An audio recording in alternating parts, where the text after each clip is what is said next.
boomers and zoomers, super welcome to today's video. Guys, today we're checking out some shooter games releasing in June. That means this month or next month, depending on when you're watching this video. However, all of these games, they look really juicy and super nice, and I'm pretty sure you have not heard of all of these. So what do you say we get this show started? Let's do it. First up, we got Byz Wars, releasing on June 1st for PC. Welcome to the world of Byz Wars, an exciting sci-fi 2.5D side-scroller set in a dystopian future. Mankind has created flying cities as a safe haven from viruses, environmental disasters, and terrorism. In this game, you play as a mercenary, tasked with defending the interests of the largest flying city, Byzantium, also known as Byz. And with some cool graphics and immersive gameplay, Byz Wars takes you on an action-packed journey through a dangerous world full of fierce enemies and complex puzzles. You will use your combat skills and strategic thinking to complete tasks and missions. And honestly, the game does look a little rough around the edges, but I do love the 2.5D aspect of the game. And that said, you will not only be firing enemies in front of you or in the back of you, you will be firing them from the side as well. And I really like that idea, coupled with some smooth cover mechanics. Looks to be a really good 2.5D shooter in my eyes. Next up, we got Medved Hellraiser, releasing for PC on June 1st, and the year is 2050. A businessman named Elon has seized power and is going to subdue all of humanity with his star system. It is entrusted to exercise control over humanity to its faithful henchmen, aliens, homeless people and housing, and communal service workers. However, there was a brave hero who decided to challenge the villain and stop him, and his name was Byz Hellraiser. Taking his faithful fiery axe of Saint Pigidius, the hero goes to administer justice. And honestly, there's pretty much no information on this game, so I'm not sure what to make of this, but it looks like a short horde shooter type-ish that tries to be funny, just like I do sometimes, but I have yet to succeed at it. And perhaps this game can fill that empty void of comedy. But hey, the graphics looks decent. I don't know, yeah, maybe, perhaps. After that, we got Kvark, releasing on June 2nd for PC, Xbox, PlayStation, and Switch. Kvark is a first-person shooter game set in a fictional 80s Czech Republic. Players navigate through a falling apart underground facility, encountering obstacles and enemies that tests their skills. The game developers take security and workplace safety very seriously, ensuring that their facilities are guarded 24/7 by highly trained personnel, with access to a wide array of weapons and tools. Believe it or not, but smoking is allowed in designated areas, and employees receive allotted break time to purchase refreshments. The game is designed to provide players with an immersive experience while also emphasizing the importance of safety in a workplace. Honestly, the look and sound of this game has definitely caught my attention. It seems unique enough to offer something out of the ordinary, and the gore that we can see so far, yeah, it gets the slim approval seal. And to top it, the graphics, they look decent. It's not incredible looking, but I really like the modern style to it, mixed in with some chunky pixel blocks here and there. And I like my pixels just as I like my, you feel that yourself.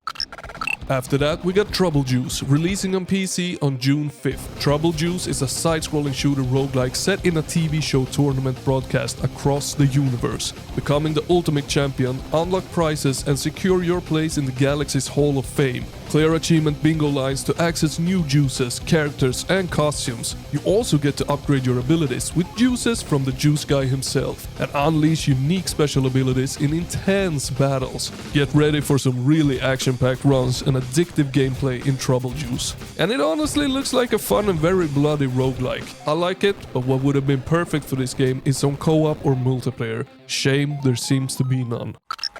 Next up, we got Lightning, releasing on PC on June 9th. This is a fast-paced competitive first-person shooter with character abilities, combining realistic settings with superpowers. This game is geared toward esporters. You get to organize your own tournaments, you get to customize your weapons and operators, you can replay matches that has been played, and you have the option to manage your own team. With a variety of modes and exclusive attention to gunplay, this game is aiming to be the new modern Counter-Strike.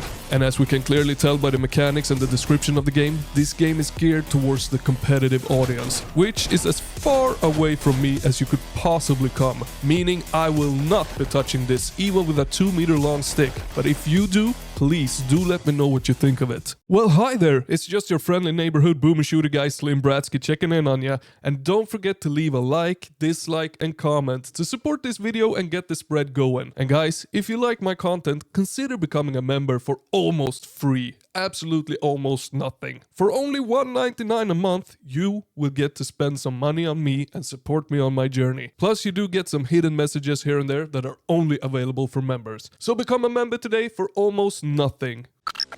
Next up, we got Edemn, releasing June 15 for PC, and what the hell is going on with all of these weird names? Edemn is a new free arena-style shooter where you play as skeletons that have risen to fight each other thanks to some ancient magic. And what makes this game stand out from all the other arena shooters is that every skin for the skeletons does not just change your appearance, but also adds different abilities and perks. So one skin might have an extra poison damage, while the other one has a crazy AoE buff. When the game releases, Deathmatch will be the only mode that you can play, but more is coming in the future. And it does mention that a match of Deathmatch will drag out and be much longer than what an ordinary arena shooter match is. And what that means and how it's supposed to do that without making it very boring after a while, there is no mention of. So I guess we will have to find out for ourselves. Luckily, as I mentioned, the game is free.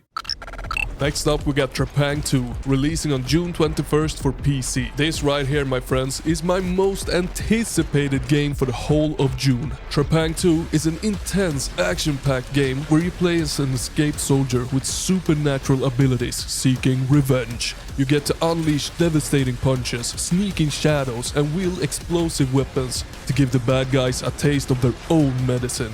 Face a mysterious group, recover your lost memories, and confront a deadlier threat. Master superhuman strength, slow down time, and use cloaking for stealthy takedowns. Engage in an intense melee combat and unleash rapid-fire gunfights. In other words, this game is bloody, it's violent, and it is the fear-inspired game we all have been craving for. I, for one, cannot wait to review this one, as it has been on my radar since forever. It was actually one of the first games I covered on this channel. Now let me know if you played the demo, and if you haven't, screw this video, go play the demo right now.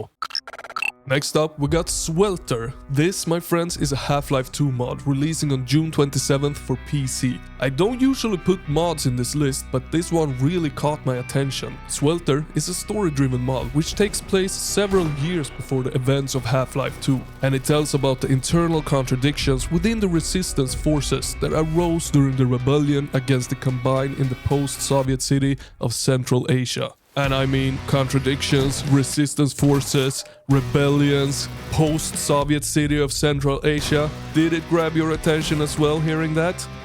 I thought so. It honestly sounds like it could be one hell of a ride and it looks fantastic. So I'm down for it and it made it to this list. I also wanted this list to be longer, so I kinda added it because of that as well. Maybe, but don't think about that.